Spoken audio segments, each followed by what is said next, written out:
Yesterday we talked about more macro strategies in Baldur's Gate 3. Today we're going to get more specific. So essentially there's going to be a lot of interesting moments and diverse classes and situations you can encounter in Baldur's Gate 3. But when you feel like you just can't hit your target because you always miss, it can ruin the fun. So I want to talk about how you can improve your chance to hit so you don't feel like the dice decide your fate. And that's exactly what's happening. You can aim right at your target or swing at someone who's even knocked down. It looks like you should hit, but you still miss because everything has a chance to hit or miss based on dice rolls. And say you have no modifiers. Generally, you're going to have a 50% chance to hit. That's basically a coin flip. So if you get heads, you'll hit. If you get a tails, you miss.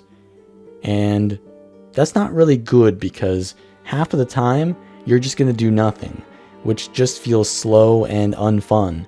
And even a 75% chance to hit, if you get some modifiers in there, is not enough in some situations where you absolutely need to ensure that you get this hit off to finish an enemy before they finish you off. So the most important thing to look at for improving your chance to hit are basically proficiency and advantage. So what is proficiency? Proficiency adds a bonus to the roll. So whenever you do an action or something that needs to roll a dice, you're going to roll 1 through 20. If you roll really low, you land a 3, then you're not going to land that attack probably. But say you only need to land a 5 and you roll a 3, but your proficiency bonus is 2, that's going to bump your 3 up to a 5 because 3 plus 2 is 5. So you're going to land your attack. So the proficiencies are going to increase your chance to hit essentially. But advantage is different from proficiency. Proficiency sometimes just cannot make up for bad RNG. And what advantage does is it sort of normalizes your RNG. So essentially what advantage does is you'll roll 2 dice when you have advantage instead of 1 dice. So instead of rolling, or rather flipping 1 coin, you'll flip 2 coins, and it will take the highest number of those dice rolls. So if you think about the coin flip, if you coin flip, right, you have a chance to get heads or tails. It's 50% chance. So if you do 2 coin flips, you'll generally get a heads and a tails each time if you really think about it.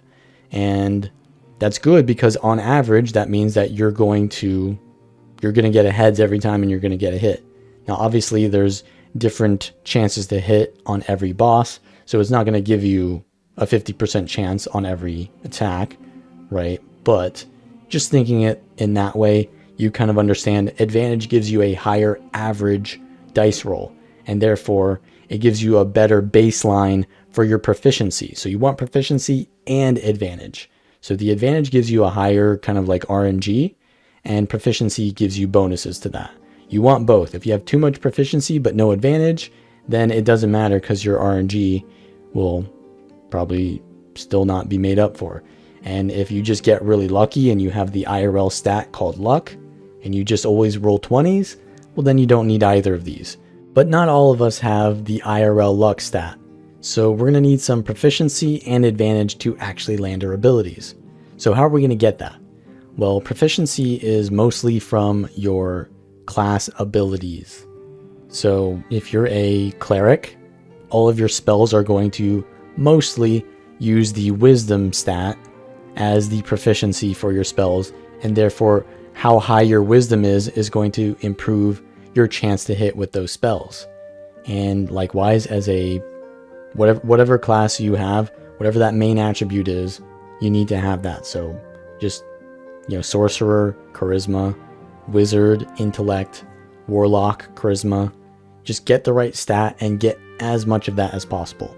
Now, when you're trying to hit with weapons, it's a little bit different because your class doesn't depend on what weapon you use. Your stat does, but most classes kind of prefer certain weapons. So essentially, if you're using a melee weapon, you want to have as much strength as possible. And if you're using a ranged weapon, use as much dexterity. If you're using finesse weapons, then you can use strength or dexterity. So yeah, how are we going to get more proficiency than your stat? Because leveling up is mostly how you get more stats. Well, there are some weapons in the game that you'll see have a +1 in their name, and those will essentially give you a +1 to your roll. Those are really good. And then there's also going to be buffs like Bless, and that'll give you an extra bonus, kind of like Proficiency, not exactly, but same mechanic essentially, and it's going to give you a higher chance to hit. So you really want to be using Bless a lot, and make sure that you don't lose concentration on that, because then, your striker classes are not going to have as much damage, and then they can't peel for the person who is trying to bless them. So really, you want to keep up that Bless buff. And bards in general are just really good for ensuring that your hits will land with their bardic inspiration. So yeah, Bless, Bard, having really high stats is one way to get more proficiency. Now for spells, you want to avoid spells that have like a dexterity saving throw potential for enemies, like Sacred Flame or Acid Spray. I generally don't like to use those, but there are other spells which might not even have a chance to miss, like Cloud of Daggers, or spells like Shatter, where if there is a chance to miss, they still take half damage. There are also many different ways to get bonuses on your stat, or just higher chance to hit throughout the game, where it's like a quest that gives you a permanent buff, or a debuff even, or a specific item that will give you a skill that will give you a proficiency bonus. So these are just going to be so many of them that there's really no way to go over all of them, but I'll just give a good example of one. So if you go into the Goblin Village, there is a NPC in there who really likes to torture people. And if you do his little quest line where you let him beat you, basically, spoiler alert, basically you need to take off your clothes, and that'll give you a proficiency on the performance check. And you just need to cry out as loudly as possible. And if you amuse him and please him, then you'll essentially get a buff on you pretty much permanently. And that will give you a increased chance to hit on your attack rolls whenever you're below a certain percent of HP. You can steal the ritual dagger right next to the NPC when they're not looking, of course, and it will give you a buff to your attack rolls if you make a sacrifice by losing a little bit of health. But if you're playing a ranger, like with a bow, and you can use the sacrifice on that dagger and then still get the bonus on your ranged attack while you're sitting at a safe distance. And if you're using it on a rogue that uses melee daggers, then you can use it on your offhand and trigger the bonus action to give you the attack roll bonus. And then with that buff, you can go for an attack on your main hand with the added hit chance. So if you've got a high stat, you've got these proficiencies, you've got buffs, and you've also got these kind of like long-term RP quest rewards, you can really get high chances to hit. So how are we going to get advantage against the target?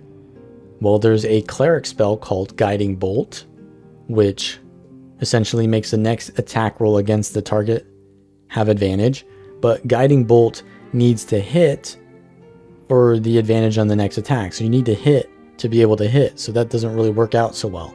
And it also uses a spell slot, and not everyone is going to have a spell slot in these long-winded battles to be able to afford that. They want to do, maybe a cantrip or something like that, or be able to have advantage without expending a resource that's not unlimited, because you run out. So other ways to do it is through having high ground, which you can get by being higher elevated than the target. So if you are like on a cliff or something, and then you're shooting down on people, that's going to help you out for like maybe one turn, but then they're going to run up to you. So you want to position yourself so that you can knock them off the cliff, and then you can have the high ground again, and then keep having the higher chance to hit. And there's also sneak. So if you have your allies wait and let your tank start the fight, then everyone in your party can join the fight by using a sneak attack, and then their first hit into that encounter will be a sneak attack which has advantage and therefore has a really high chance to hit. So when you know there's a fight that's about to happen, what you want to do is kind of premeditate a way that you can kite towards higher terrain, and then you want to have everyone sneak except the person that you generally go in with, like your tank. They'll start it. This is also why it's good to have charisma on your tank, because your tank is generally the person who wants to do the talking. And if things go poorly, then you're going to be in a fight. And then your tank is going to be in there, and then have everyone else kind of stay back. And then they can sneak and get the first hit in an encounter, which will have advantage. So sneak, high ground, and then there are certain CC spells which will really give you an advantage, like entangle if you've got a druid, or if you've got a spider, they can use enweb. And while you immobilize enemies like that, they are also susceptible to attacks. You'll have advantage against them.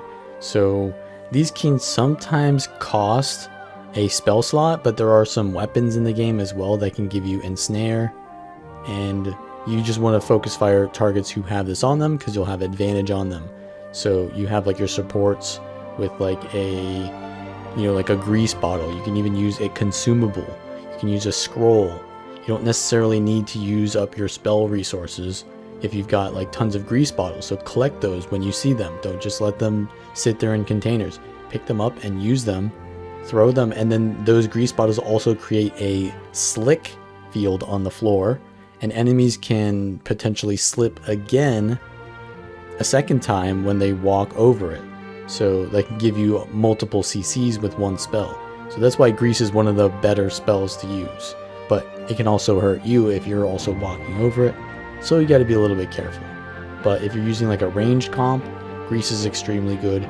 Kite them through that grease, and you'll be able to shoot them when they fall as well for even higher hit chance.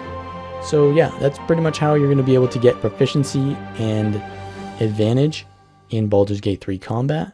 If you enjoyed this content or found it helpful, then like the video and subscribe for more, because we'll be doing these daily. And I will see you next time.